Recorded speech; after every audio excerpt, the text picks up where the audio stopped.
40 years after This Is Spinal Tap, Spinal Tap returns in Spinal Tap 2, The End Continues. Now, I'm a huge Spinal Tap fan. I have been since I first saw the film on videotape when I was a kid back in junior high or high school. My friends watched it over and over again and quoted it endlessly. Back in 92, when Spinal Tap reunited for the Break Like the Wind tour and album, I saw them live at Great Woods in Mansfield, Massachusetts, which is actually referenced in the new book that is out by They Who Are Spinal Tap. Christopher Guest, Michael McKean, and Harry Shearer and Rob Reiner put together the original Spinal Tap, improv'd the whole movie, and they have released a new book called A Fine Line Between Stupid and Clever, which chronicles the entire history of Spinal Tap from its early, how all these guys got together and formed the idea and did the film and everything that has happened in the ensuing years. And they actually make a reference to that show I was at back in 92. To show my Spinal Tap cred, I had the t-shirt. I bought a t-shirt around the time of the Break Like the Wind tour, and I kept it. I packed it away to keep it nice, and I went to take it out one day, and it literally disintegrated in my hand. So part of the Spinal Tap legacy, I suppose. So here we have. I will get to the new film, by the way. Here we have the original Bitch School Laserdisc video single, which was Bitch School original and MTV comically sanitized versions, and The Majesty of Rock, which were the two singles they had off their reunion album Break Like the Wind, which I highly recommend. If you like Spinal Tap,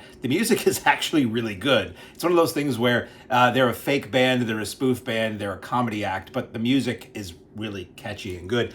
And if you've never seen it, I highly recommend finding this, The Return of Spinal Tap. This was released on Laserdisc and VHS. It might have had a DVD release in the early days. This was essentially a chronicle of their Royal Albert Hall show on the Break Like the Wind tour, with newly filmed segments of Where Are They Now kind of stuff, which are legit very funny. The show was very, very funny. It's all them playing. They wrote, recorded, performed all the songs themselves.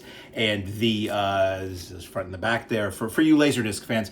And there was an NBC TV version of this that was slightly different, that had some different interstitial material, which makes that worth seeking out too. Anyway, now that I've wasted 3 minutes of your time talking about how much I love Spinal Tap, I was very dubious going into Spinal Tap 2. I am always extremely dubious of decades later sequels. I have to say, I think very few are worth the time and effort and electricity for them to be made. They tend to just be, wow, it's great to have everybody together again, and we're just going to reference everything that people remember from the first movie. I was really afraid that Spinal Tap 2, The End Continues, was going to be that. I was very afraid that I watched the trailer and didn't even smirk once. And I went to see the fan event early access screening in IMAX, and I had a really good time with it. I think if you love Spinal Tap, this is more of the guys.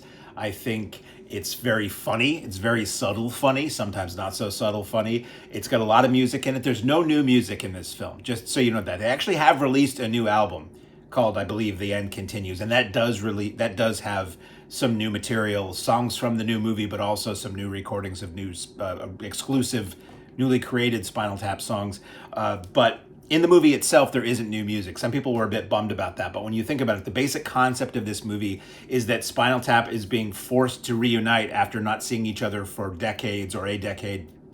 They had done gigs every once in a while. The conceit of this film in the Spinal Tap legacy is that the band was not happy with Marty DeBurgi's presentation of them in This Is Spinal Tap. As they say, you know, we found the stage 60% of the time. Why don't you show that? Don't show us the one time we didn't find the stage. So the idea is that they were not happy with that. They essentially broke up and went their separate ways over the years. Aside from, you know, not the Royal Albert Hall, aside from the, you know, doing a show at Wembley and doing a show at some giant festivals here and there as one-offs over the years, they really haven't been an ongoing concern, both in fantasy and in reality. So the idea of Spinal Tap 2 is that their manager, Ian Faith, has passed away since the original film. His daughter, Hope, has inherited his contract with Spinal Tap, and contractually they are obligated to do one more live event. So what this film is Spinal Tap reluctantly getting back together and rehearsing for a reunion concert, a farewell concert perhaps, in New Orleans. A date opened up in New Orleans. And it's them getting to know each other again. It's some of that what have they been doing kind of stuff, interviews with Marty DeBurgery and each of the guys, Derek, David, and Nigel, as to what they're doing now, what their feelings are about each other. And people were a little bummed about no new music in this film. I get back to that. My take on this is it's an act that hasn't created anything new in decades. They're getting together for a reunion show. Of course, it's going to be their greatest hits. When the Who goes out on tour, they're not playing a lot of new tracks.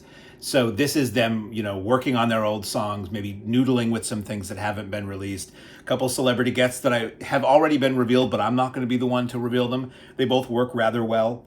And then some new additions to the family. There's people from the original film that we see again in very short Where Are They Now bursts, and those are funny. You have the band is back together, but with a new drummer. Part of the film is auditioning drummers, because if you know the history of Spinal Tap, their drummers, they don't last a really long time. So in this film, we have Valerie Franco as Dee Dee Crockett, the potential new drummer, who's excellent as a drummer and as a actor in this film. Carrie Godleman, who you may recognize from a lot of British sitcom work, is Ian Faith's daughter Hope, and she's really good. And Chris Addison is a nice addition to this as this young, musically very physically disinterested in music person who is going to be their promo man. So it is continuing the skewering of the music business, very knowing skewering of the music business.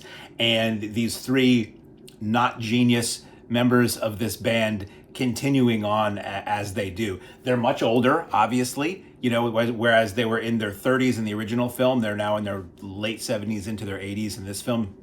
And it worked for me. It's very much smaller in scale than the original film was. The original film was them on tour and them doing promo and them doing this and that. This is really all kind of one location. It's mostly taking place in the rehearsal hall for the show, and you do get to see a good amount of the show at the end of the film. It breezes right by. It's not very long. I think it sits somewhere around 90 minutes probably.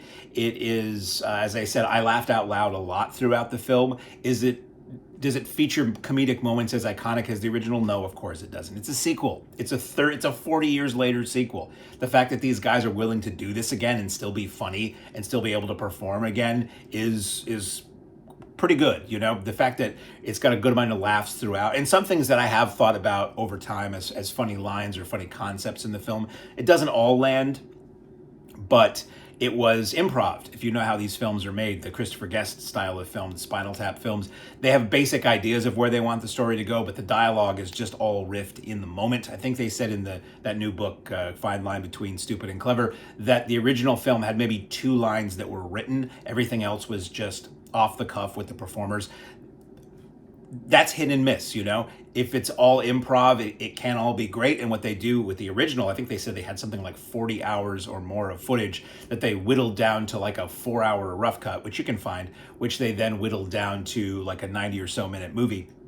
That's what they did again here. So I don't know what their ratio was for this film, but this is pretty clearly the best of what they had. It is not as good as the original, but it's still a good time. And if you're like me and you love the band, as it were, you love the concept, you love these characters, and the fact that these guys will sort of check in with these characters every once in a while over the decades is fabulous. They now finally, recently, in the last handful of years, have regained rights to the characters, so they can end the film itself and everything that they've ever done with the film, so they can do whatever they want. So hopefully we will see more Spinal Tap in one form or another. Who knows if it'll be a movie, if it'll be a Netflix series, if it'll be concerts, if it'll be new music, who knows. But I, for one, am very happy that Spinal Tap is here. I never thought that this film would get the size of a release that it did, playing on IMAX screens. I mean, it's Bleecker Street, which is not a gigantic distributor, but this movie is playing everywhere. This is in every multiplex as I record this that I know of around here. It's in the art houses and all that. So I hope people go see this. It's nice to see a comedy that I